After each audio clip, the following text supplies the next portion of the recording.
खाटू श्याम जी और घमंडी सेठ की भावुन कहानी। श्री खाटू श्याम जी की नगरी में एक बहुत बड़ा सेठ रहता था। उसका नाम था सेठ धनराज। उसके पास अपर धन दौलत, बड़ी हवेली, नौकर चाकर और दूर दूर तक व्यापार था। लोग उसे बहुत अमीर मानते थे, लेकिन उसके मन में अहंकार भर गया था। वो हमेशा कहता, दुनिया में पैसे से बड़ा कुछ नहीं, भगवान भी उसी की सुनते हैं जिसके पास धन हो। उसी नगर में एक गरीब बूढ़ा किसान भी रहता था। उसके पास धन नहीं था, लेकिन उसका विश्वास बहुत बड़ा था।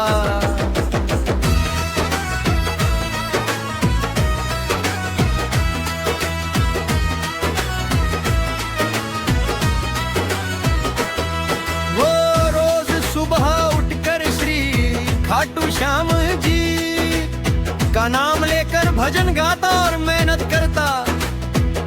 एक दिन नगर में श्याम बाबा का बड़ा कीर्तन और भंडारा रखा गया। सभी लोग प्रेम से सेवा कर रहे थे। बूढ़ा किसान भी अपनी छोटी सी कमाई में से थोड़ा आटा और गुड़ लेकर मंदिर पहुंचा। उधर सेठ धनराज भी आया। उसने सोने चांदी के बड़े दान दिए। लोग उसकी तारीफ करने लगे। सेठ को और घमंड हो गया। उसने किसान को देखकर हंसते हुए कहा, अरे बाबा, तेरे 2 मुट्ठी आटे से क्या होगा? भगवान को खुश करना है तो मेरे जैसा बड़ा दान देना सीख। किसान मुस्कुराया और बोला, सेठ जी, बाबा को वस्तु नहीं, भावना प्यारी होती है। सेठ ने मजाक उड़ाते हुए कहा, अगर तेरा श्याम इतना ही दयालु है तो कल तक तुझे अमीर बना दे। किसान ने हाथ जोड़कर कहा, मुझे घर नहीं चाहिए, बस बाबा का साथ चाहिए। उस रात सेठ मनी हवेली में आराम से सो गया, लेकिन आधी रात को उसे एक अजीब सपना आया। सपने में उसने देखा कि उसकी सारी तिजोरियां खाली हो गई है, हेली उजड़ गई है और उसके अपने लोग भी उसे छोड़कर चले गए हैं। फिर अचानक एक तेज प्रकाश हुआ। उस प्रकाश में श्री खाटू श्याम जी प्रकट हुए।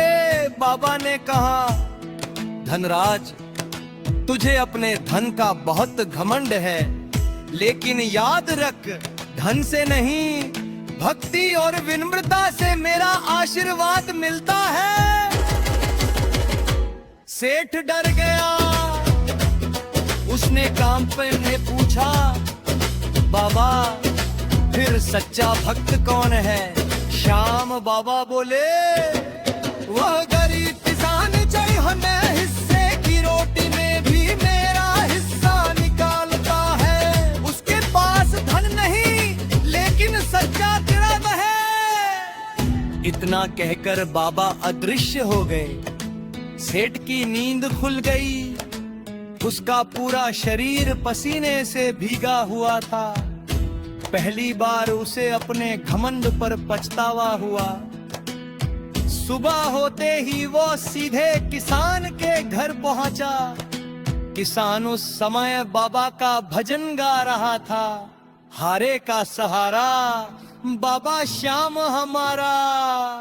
सेठ उसकी चरणों में गिर पड़ा और बोला, मुझे माफ कर दो, मैंने धन के अहंकार में आकर तुम्हारा अपमान किया।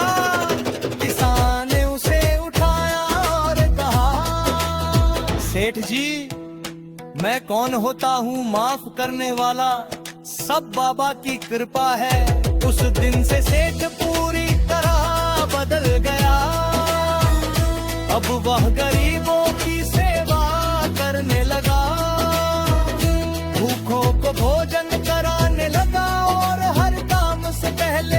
श्री हे खाटू श्याम जी का नाम लेने लगा।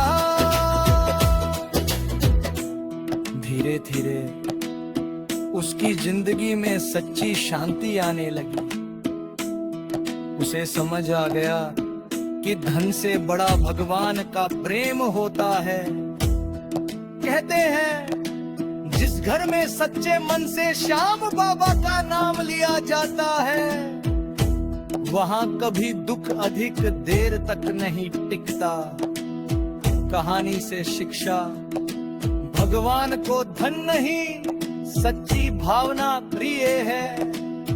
अहंकार इंसान को अंदर से गरीब बना देता है। जो दूसरों की मदद करता है, उस पर बाबा श्याम की विशेष कृपा रहती है। श्री खाटू श्याम जी हमेशा अपने भक्तों का साथ देते हैं।